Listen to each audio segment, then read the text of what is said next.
So you had a different kind of relationship with Nelson Nash, who really started this revolution.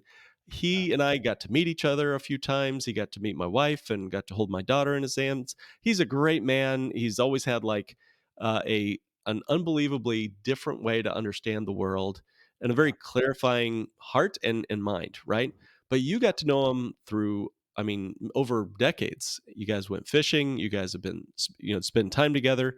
So tell us what he was like, and tell us, I guess, what kind of man it takes to think that outside the box to where you're using something as weird as whole life insurance to solve the giant problem he had in his life. And guys, if you don't know Nelson Nash or his story, there's several books out there on him, but you might listen to episode 95 and 96, where we would go into a detailed like biography of his life and what he got right and all the things that he shared with both Grant and me.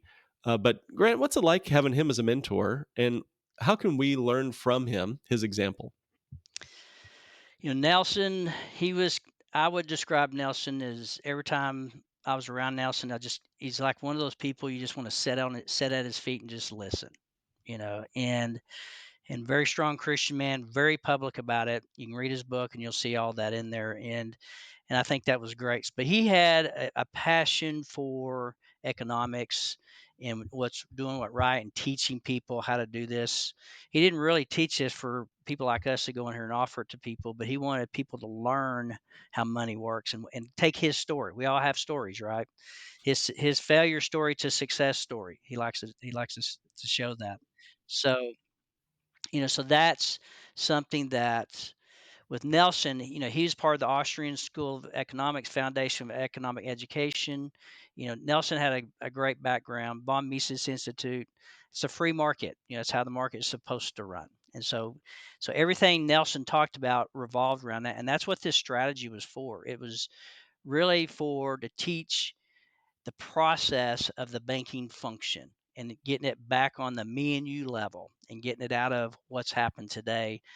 Going back to, if you haven't read it, read the Creatures of Jekyll Island book, so you know how the Federal Reserve was established and what's happened, and then the delinking of the gold from the dollar, just all those stories, so you can see what's happened. If you know what's happened, then you know where we are, and then you can kind of see where things are going. And so Nelson was passionate about this strategy being taught to the public, and his big thing was the 10%.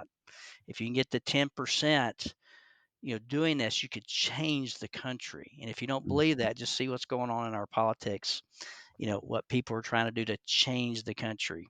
So, but that's the thing with this strategy. And Nelson was an awesome man, great mentor, emailing me constantly, calling me ever so often. We'd have lots of great conversations. But he was a mentor, and he was the one that helped me get past myself with this strategy because I didn't believe a bit of it.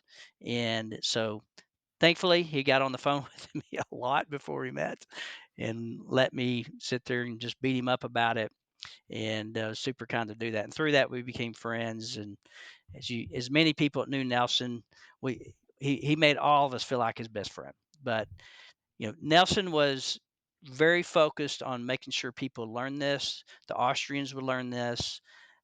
Everybody that was involved in economic, they need to understand how this works and Yeah. why the other styles of economics is what the government's doing does not work.